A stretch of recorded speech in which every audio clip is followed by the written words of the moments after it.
Hey guys, today we'll be sharing some tips and tricks so that the end game for Skull and Bones is a lot more bearable and that you can thrive and not just survive. All right. So, first tip is to the best of your ability, make sure that you're able to get all the settlements within a given, like call it sub-region, because you can see it gives a pretty good bonus, plus 30% here, plus 20% here. I recommend actually these you get these settlements, and then you get this lumber yard in front of St. Anne. Okay. And as you can see, I have a good an amount of money, and I've figured out how to basically keep my manufactories going these days. And that's by running these missions with a delivery. So as I'm picking up pieces of it, you can't fast travel anyway, just activate 2, 3 delivery missions. So you spawn rogues that drop silver for you as you're doing your run. It's super easy. It's not that big of a deal. You need to go do it.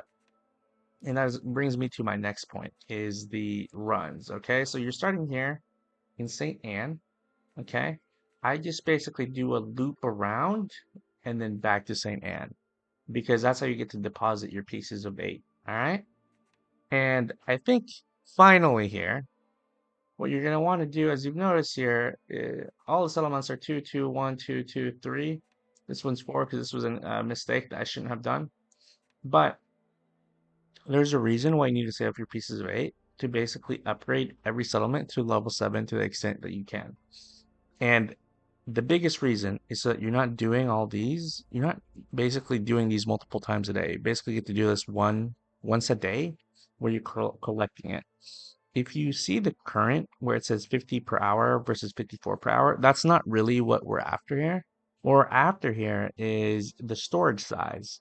So the fact that the storage size can now be 800 means that you have to go do your loop a lot fewer times than say if it were, from 2 to 3 here, which is like what, 80 to 110. That is nothing. From level 6 it's 300, which is great, but it's still nowhere 800. I'm going to go ahead and spend that.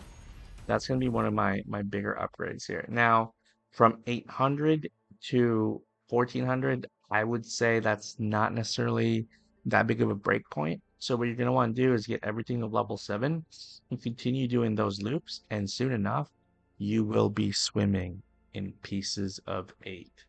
That's what you have to do, guys. All right. As you can see, I literally did stop touching these because they're not worth it. And the reason they're not worth it is because look at these. Look at these ugly rivers, dude. This is why people hate the end game, is because they have to go swim through these, sail through these rivers.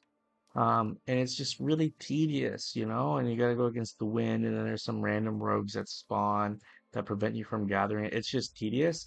Do not, dude, ignore everything on this side, okay? These are basically the settlements that you want, okay? You get these, upgrade them to 7, you can do a loop, and that's it. Like that is basically how you're gonna swim with pieces of 8 and not like this is not worth my time. This is not worth my time. None of these are worth my time. And it's not worth yours either. Okay? So hopefully that was helpful. Look at this. Level 7 settlement manufactory is insane, y'all. Okay? That's it for this. See you guys in the next one. Thumbs up, like, see.